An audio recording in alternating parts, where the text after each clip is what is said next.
ये सवाल पता नहीं कितने बच्चों के मन को सता रहा है। Sir GATE 2023 paper will be the most difficult, क्या ये बात सच है? एक बात याद रखना, कुछ बच्चे तो ऐसे पूछ रहे थे कि सर ये गेट के पेपर सेट कौन करते हैं, है ना? क्या आईआईटी कानपुर यहाँ पर ऑर्गेनाइज कर रही है तो वही सेट करेंगे, या अदर आईआईटी के प्रोफेसर मिल करके सवाल सेट करेंगे? उससे क्या ही हो जाएगा? अगर आईआईटी कानपुर भी कर ले या कोई और प्रोफेसर भी कर ले, उससे आपका क्या ही हो जाएगा?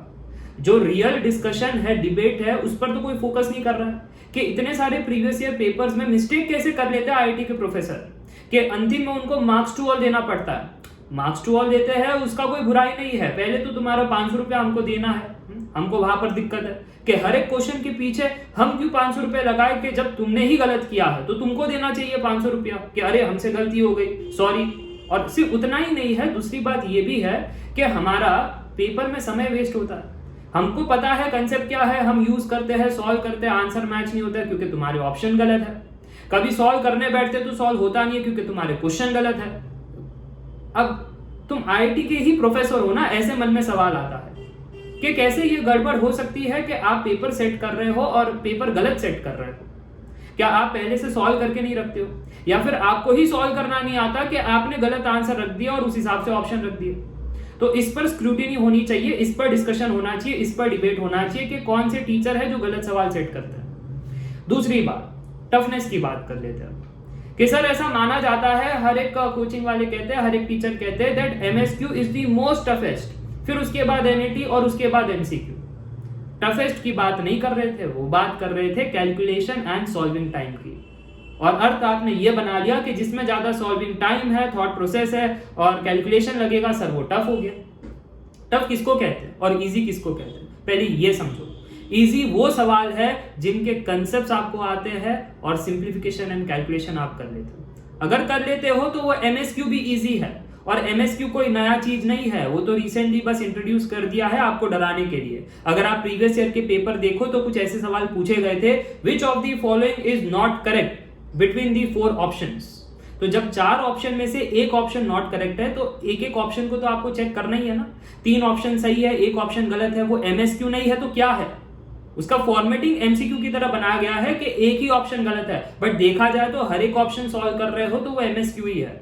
और ऐसे आपको बहुत सारे प्रीवियस ईयर क्वेश्चंस मिल भी जाएंगे, तो कोई डरने वाली बात नहीं है। और टफ क्वेश्चन वो होते हैं आपको कंसेप्ट पता नहीं, फॉर्मूला भूल गए हो, कैलकुलेट नहीं कर पा रहे हो, वो सवाल टफ है। समझ में आ रही है बात? 14 पॉइंट, बहुत सारे बच्चे ये कहते हैं अरे सर पेपर बड़ा टफ आता है ना तो उससे एंजाइटी हो जाती है ना। एग्जाम अगर जब मॉक टेस्ट लिखने बैठते पेपर कठिन आ गया तो सर हमको टेंशन आता है, हम ओवरथिंक करते हैं, पेपर सॉल्व नहीं हो पाता है, बहुत विचार आते हैं। एक बात याद रखना, अगर पेपर टफ है तो वो सभी के लिए है, और अगर आसान है तो वो सभी के लिए। तो पेपर आसान आ जाने पर ज्यादा खुश मत होना, क्योंकि कोरिलेशन ये है, level of difficulty is inversely proportional to the cut off. जितना इजी पेपर उतना हाई कट ऑफ, और जितना टफ पेपर उतना लो कट ऑफ। तो डिसाइड आपको करना, पेपर टफ आ गया तो उदास होना है या खुश होना है, क्योंकि कट ऑफ कम जाएगा, बेनिफिट आपका है। अगर आपके कंसेप्ट क्लियर है, अगर आपकी स्ट्रेटेजी बढ़िया है, आप ज्यादा मार्क्स लेकर आओगे। कट ऑफ में आप भले 80 मार्क्स लेकर आओ, वो अभी हाल फिलहाल में ऐसा होता है 81 मार्क्स पर टेलीकॉम का AIR 1। तो यही होता है, टफ पेपर सेट करना ये वरदान है, भगवान का वरदान है, इसको तुम उदास होकर के मत आना। और आखिरी में इतना ही कहना चाहूंगा कि कितना ही कोई भी पेपर सेट कर ले, 2023 गेट एग्जाम, 2024, उसके आगे के 80% सवाल आपके प्रीवियस ईयर क्वेश्चन के कंसेप्ट से रहेंगे, प्लस अगर आपने क्लास नोट सही से रिवाइज किया, और 20% वो सवाल रहेंगे जो आपने कभी देखा नहीं, क्योंकि न्यू क्वेश्चन है, मिक्सिंग करके बनाया गया है, 2 कॉन्सेप्ट, 2 चैप्टर, 2 सब्जेक्ट, या फिर कोई ऐसे टॉपिक को टच किया है जो रिसेंटली करते भी नहीं है या आपने सोचा भी नहीं होगा। ईएससी के पेपर में भी ऐसे कई सवाल हमको दिखाई दिए थे, ठीक है, आप चेक कर लेना 2022 के पेपर में।